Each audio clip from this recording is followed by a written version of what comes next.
Hi, this is Dr. Sam Sunshine at OC Sports and Wellness, and you're receiving this video because you have interest in the direct primary care model. So today's talk will be focused on what direct primary care is, what are the benefits, and hopefully answer some of the questions that you may have. So hopefully you enjoy this. Hopefully I can make it simple. And let's get started. So I'm going to share my screen.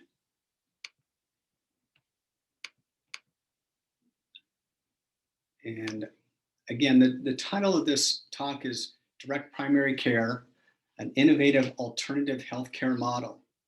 So again, it's different, and that oftentimes creates fear in people. This is a quote by Zig Ziglar. Rich people have small TVs and big libraries, and poor people have small libraries and big TVs. That's very interesting. So what is direct primary care? It's really an alternative payment model. Most of you have insurance through your employer, but some of you are employers. And this is a way that you could save 30 to 40% on healthcare costs. So you won't want to listen up if you're an employer. If you're an employee and have health insurance already, there's still possible benefits. I think there's actually many benefits of joining a direct primary care model if it suits you. But it is an alternative payment model. So for instance, if you don't have insurance, you can go through the Affordable Care Act or go through an insurance broker and get health insurance. And I'll compare the two in terms of costs later on. So it's a payment arrangement made between patients and their primary care physician. That's what I am. I'm a primary care doctor. And it's a membership model for healthcare. It is not an insurance model. The relationship is between you and your physician, and health insurance does not play a role at all in the direct primary care model. It is a fast-growing community of people who are tired of being the victims of a broken healthcare system. Most of us agree in the outpatient setting, this is in contrast to being in the hospital, but in the outpatient setting, a lot of people are disenchanted and very unhappy with the healthcare system. Both the medical world and also the people in communities are pretty fed up with the way the healthcare system is run, and it is broken. Most people agree with that. And it's really a model for people who want to take control of their health. So again, is direct primary care health insurance? No, direct primary care is care. It's not insurance. Your visits with the direct primary care physician are at no cost. You don't get a copay, you don't get billed. If you have health insurance through your employer, you should continue to keep your insurance, especially if you don't pay much in a monthly premium. You definitely want to keep your insurance to cover other medical costs, such as visits to a specialist. Like let's say you're currently seeing a gastroenterologist or a cardiologist. Your regular insurance will pay for those visits. The direct primary care membership will not cover those visits. You can still cover lab work, and lab work can be expensive. It can still cover prescription medications. And if you're going to an urgent care or emergency department, having that health insurance card will help pay for your expenses. So what are the benefits of the direct primary care model? One of the best and more important aspects of the direct primary care model, and probably why it was set up in the beginning, was to allow patients to spend more time with their doctor. Right now, the average time that doctors will spend with a patient, when you look at national averages, is about 8 minutes. Some people 10 minutes. So it's oftentimes you're in and out. Most of the time you'll spend more time in the waiting room than you will spending time with the doctor. Doctors are now spending about 49% of their time with administrative efforts. A lot of that is data entry into the computer and time away from the patient. There's better accommodations for same day or next day visits. It's not uncommon that in any given day, we'll see a couple same-day visits of people who need to get in urgently. And this will spare them the need to go to an urgent care. You can improve patient experience, having shorter wait times, more time with the doctor, where you can discuss oftentimes multiple health issues rather than having the doctor say, of your 4 issues, Mr. Jones, which one would you like to talk about today? Because we'll have to set up a follow-up visit to discuss your other 3 issues. That's not the case in the direct primary care model. Oftentimes we're addressing several issues at the same visit. And as a result, patients really enjoy that. There's transparent pricing. There's no surprise billing. You don't get a bill in the mail 6 months after seeing your primary care doctor from the insurance that says, we covered 70% of your office visit, but you still owe X amount in addition to the copay. It's more personalized than preventive care. My focus and my practice is preventive care. Rather than treating an illness, although that's part of what I do, I really emphasize the pillars of good health, adhering to a healthy lifestyle, and let's see if we can age and live a healthy lifestyle by adhering to some basic lifestyle principles. So how do we compare this DPC model with the traditional healthcare model? Again, it's price transparency is one of the biggest concerns nowadays with a lot of people and their current healthcare system. Surprise billing has been something that's been in the news, especially if you go to the hospital. Unfortunately, if you end up in the hospital, a lot of times you'll be getting bills for months and months, oftentimes having no description in the invoice from the hospital as to what that bill is for. Very frustrating. DPC, again, is proactive rather than reactive. We try to take a preventive approach to your health rather than wait for you to have a disease and then treat it with pills. Again, focusing more on preventive care rather than sick care. And it offers more synchronous versus asynchronous communication. So this is real time. We have a lot more real-time interaction than in the traditional model. And it's really about cultivating relationships versus creating a transaction. And I have doctors that are part of the traditional model. In fact, less than 1% of primary care doctors are in the DPC model. And I would say the vast majority of primary care doctors don't even know what the DPC model is. It is in its infancy. And they would argue, hey, I have relationships with my patients too, but I was part of that system for more than 20 years. And I know it's much more difficult to establish a caring relationship with a patient when you have limited time to spend with a patient. And it's more continuous care versus episodic care. So we have much more follow-up with our patients than I did in the more traditional model. You just don't have time when you have larger patient panels to address all of their healthcare needs. With this, I have a smaller patient panel, so I can really follow up with patients after I've read maybe their consultation with the gastroenterologist, or when I review their lab results or imaging test results, I can get in touch with a patient and explain what I saw in my review of their studies. Here's another quote by Zig Ziglar. He is my quote guy for this talk. But the more you are grateful for what you have, the more you will have to be grateful for.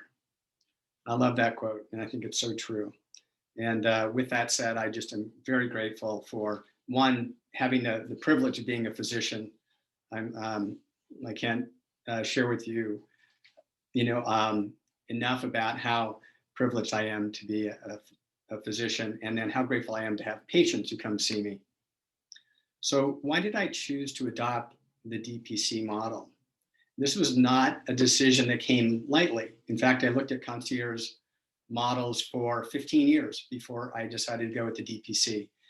The difference between the DPC, or direct primary care model, and concierge is the monthly price is much less than in the concierge model. And in the concierge model, when you go see the doctor, you still pay a copay and your insurance still gets billed. In the direct primary care model, it's much cleaner. You don't bill insurance. And then the flat monthly rate is very low relative to a concierge model. So one of the main reasons is I wanted to change the current healthcare system. Like I said previously, the current healthcare system is broken, and we need to take steps to try to fix it for the patients primarily. Again, doctors as well. 49% of primary care doctors are burned out.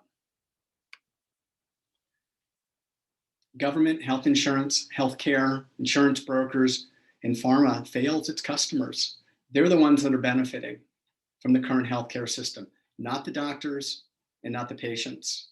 This is my way to take a step in the direction of eliminating the interference of these agencies in healthcare. They should not be part of the healthcare solution.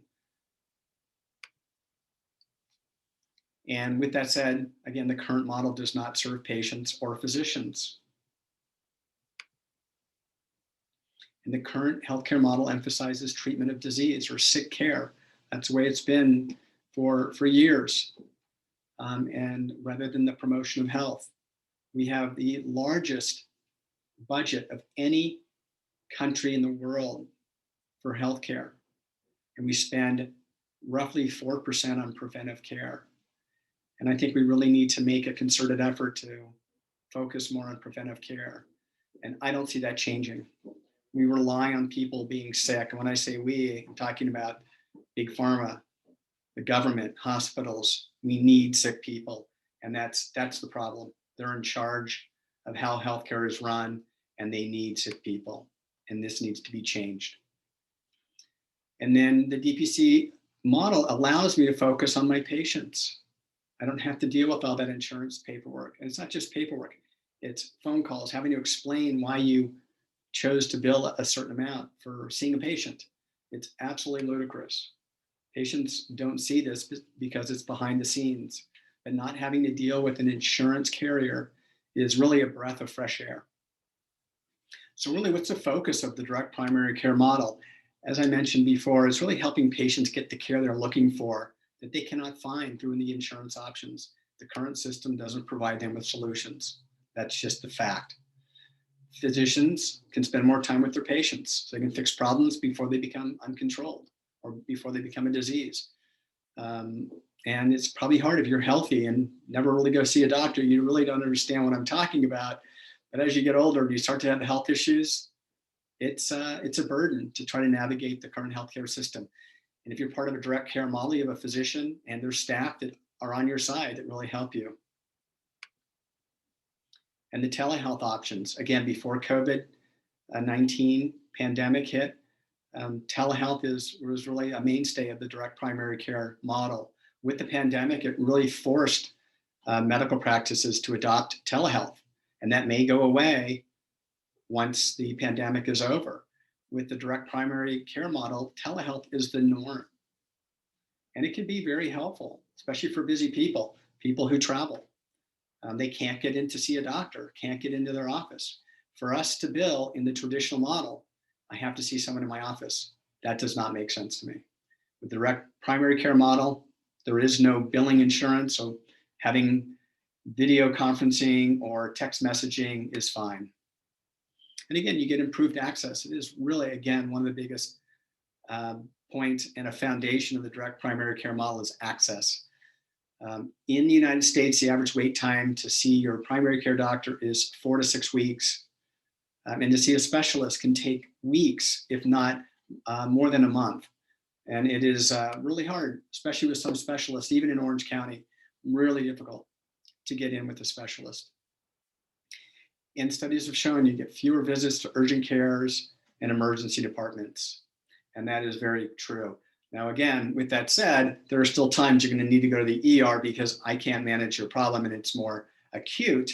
So, but by and large, I can keep you out of the emergency room most of the time, because about 70 to 80% of ER visits are really for things that are not urgent and can be handled by the primary care doctor. So when we look at comparing costs, I kind of talked about this at the beginning. If you look at the Affordable Care Act, which is Obamacare, and for you who are listening to this, a lot of you, if you don't have insurance through your employer or you're self-employed or you own a business, oftentimes you're looking at the Affordable Care Act as your insurance options. So when we look at monthly payments, if this was for me, the Affordable Care Act for someone my age is $780 a month. If it were compared to DPC, it's $129 a month. The other thing I'm going to be talking about is medical cost sharing plan, and that's going to be covering more catastrophic care. So I cover the outpatient. The medical cost sharing plan covers inpatient or hospital care, visits to specialists, surgeries, and that for me is $224. So if you can compare monthly, it's $375 versus $780. So it's significantly less. If we look at annual deductible, so when does this kick in? So with the direct primary care model, there is no deductible. You don't have to spend a certain amount before you can come see me or before you start to not have any more cost. But the Affordable Care Act for me, under the bronze plan, this is the cheapest plan, it's $8,000 and I need to come out of pocket in any given year before my insurance will start to pay the first penny. Again, with the medical cost sharing plan, it's an IUA or individual unit amount.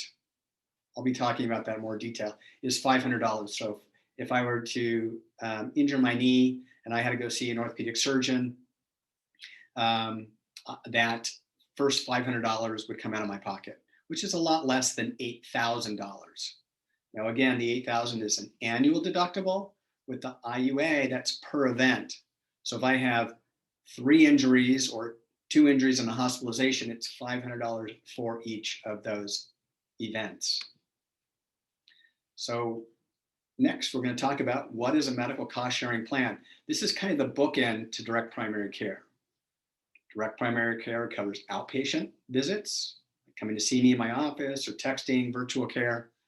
But anything outside of my office where you're seeing a specialist, needing surgery, or a hospitalization, that's where the medical cost sharing plan comes in. We've partnered with one, which I think is a great medical cost sharing plan. Their website's wonderful, chock full of information. But it's really an innovative non-insurance solution for managing large healthcare costs. The company we use is Sedera, and their website is sedera.com. So you can go and check that out. Again, very inexpensive. It is just different because you learn to be a cash pay patient. You pay for your services. Once you hit your, in a sense, deductible, then they send you a reimbursement check.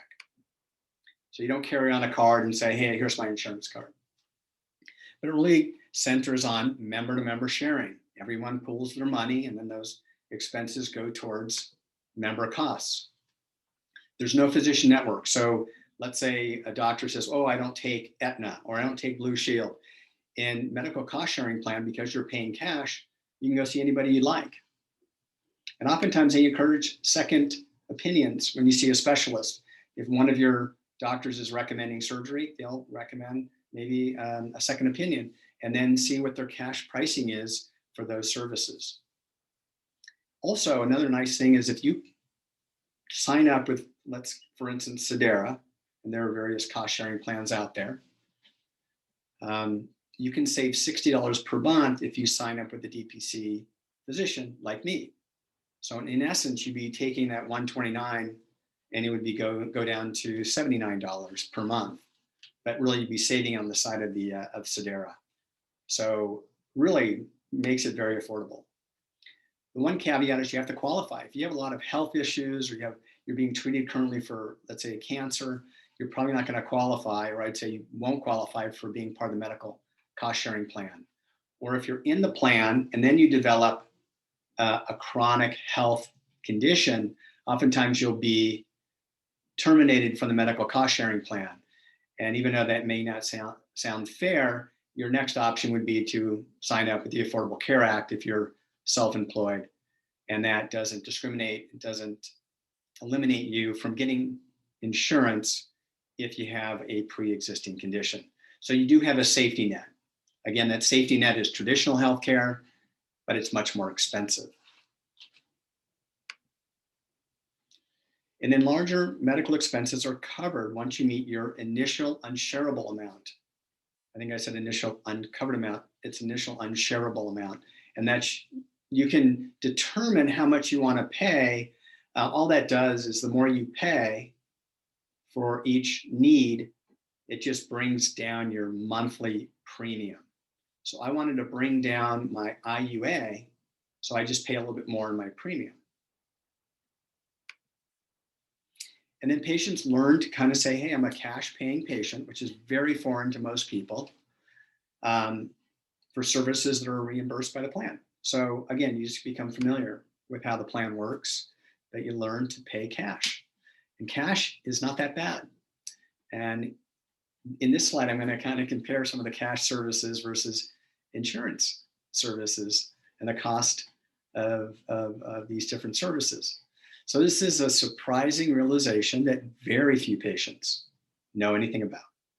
The first is navigating medical insurance and deductibles. It can be overwhelming. I mean, what I'm trying to synthesize here is not basic knowledge. And even insurance brokers probably don't know a lot about what I'm talking about. They are afraid of direct primary care. They don't want to know about it, let alone a patient who's trying to learn this. It's almost like learning a foreign language. But one option, with prescription medications, and even people with insurance, when they learn about services like GoodRx, and this is a free service. If you're on a prescription medication, and now prescription medications in the last 5 years have gone up significantly. The days of the $4 copay are gone. Now people are paying much higher premiums for their monthly prescription medications. And oftentimes in patients, when they come to me and they're my members, I'll say, you know what, let's look up that medication and find out that, whoa, you can save 80% by going to GoodRx.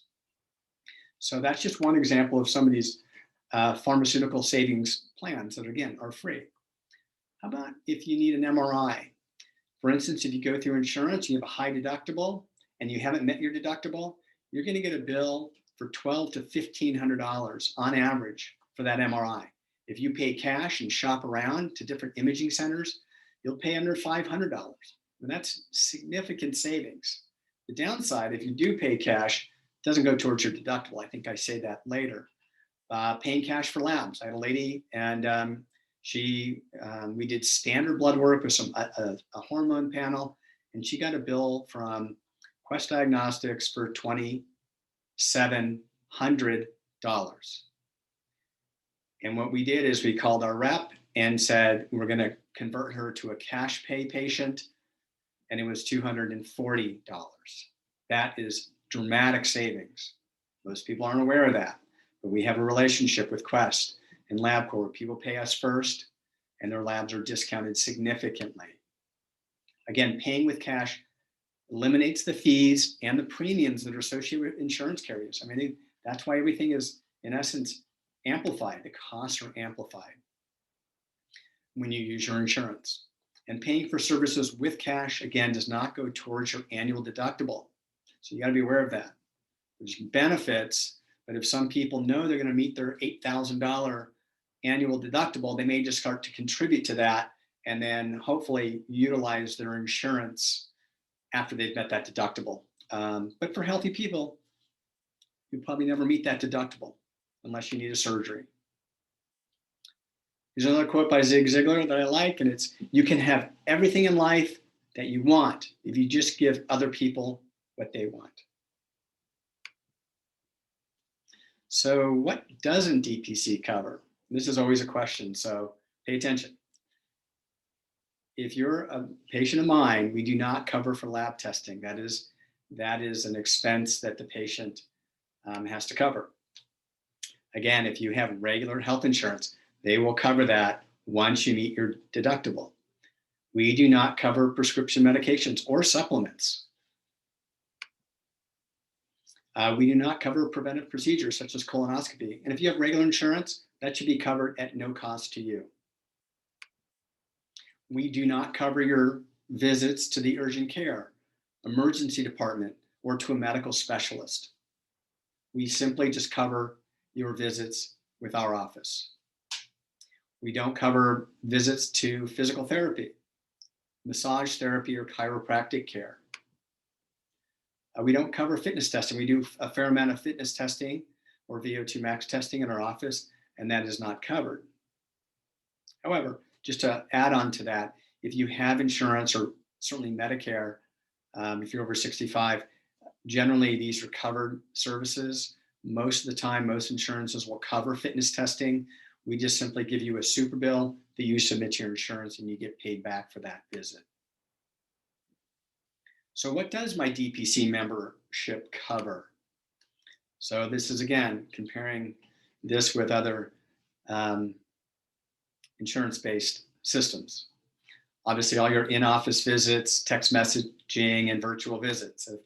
As I've talked about throughout this presentation, it covers your wellness visits, as well as medical body composition analysis. We do the ACUNIC, which gives us really good information about body fat percentage, gives you a biologic age, and it estimates your total energy expenditure, among other things. We do lab interpretation, including specialty lab test interpretations. Most people don't know what a specialty lab is, but these are home stool testing, home urine testing. We look for heavy metals. We look for infections or dysfunction in the gut. There's blood tests looking for autoimmunity, gluten sensitivity. So a lot of these tests, 99% of doctors don't know anything about, I would argue.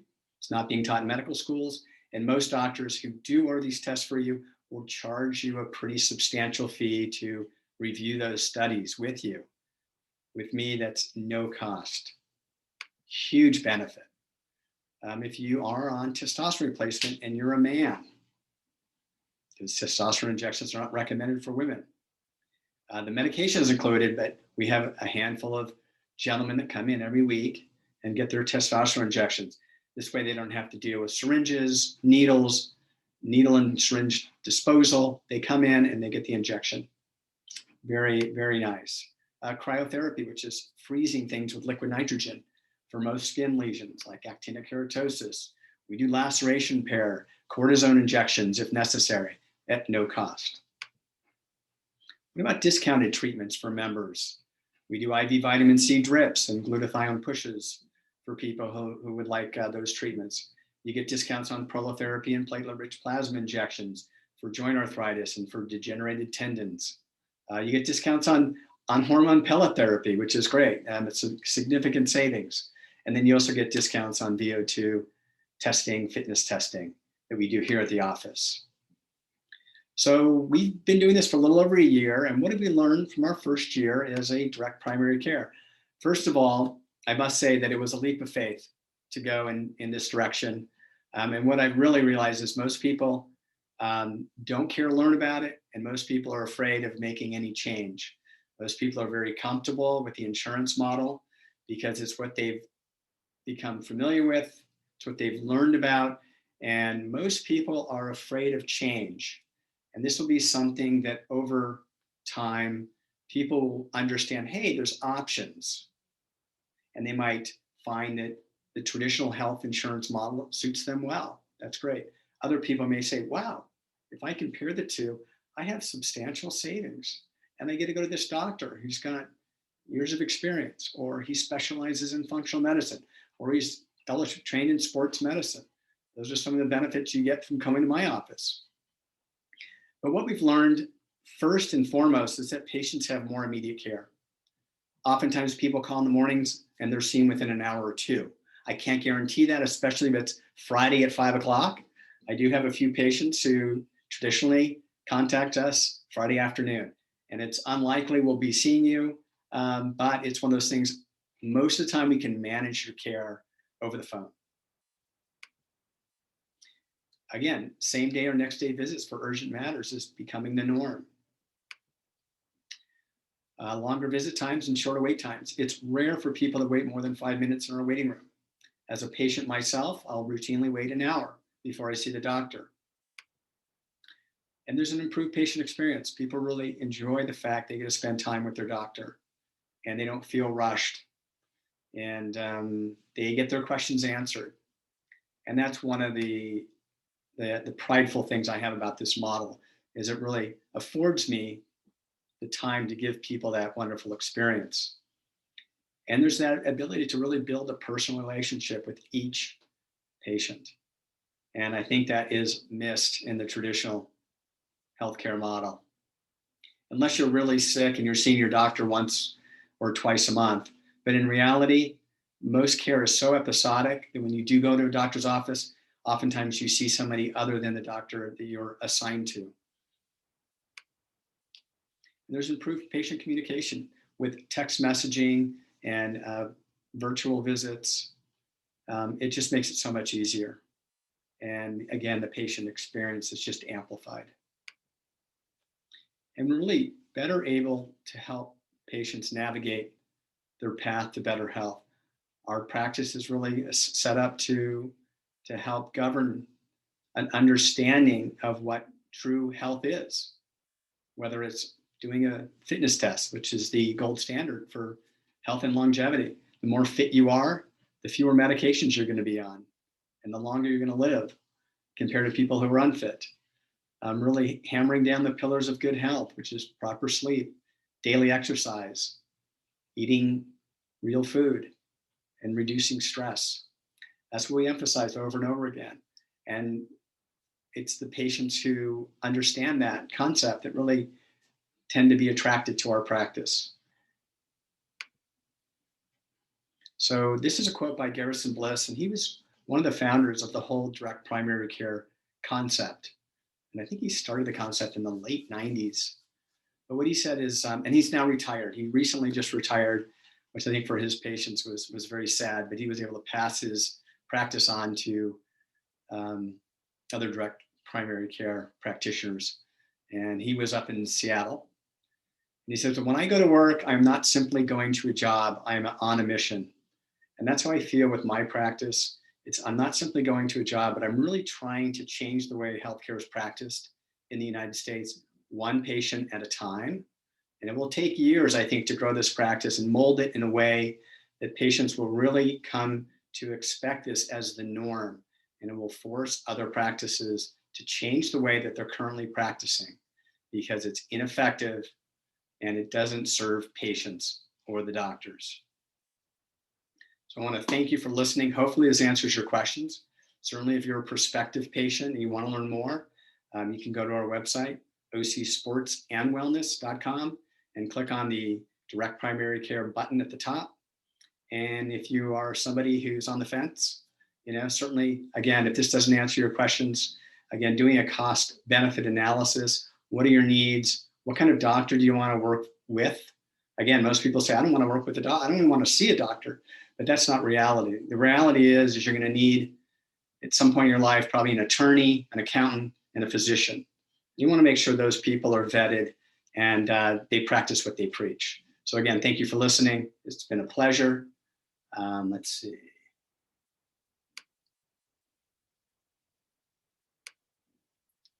So again, Dr. Sunshine here. Do not hesitate to contact my staff or myself if you have any questions, and look forward to seeing you in the office.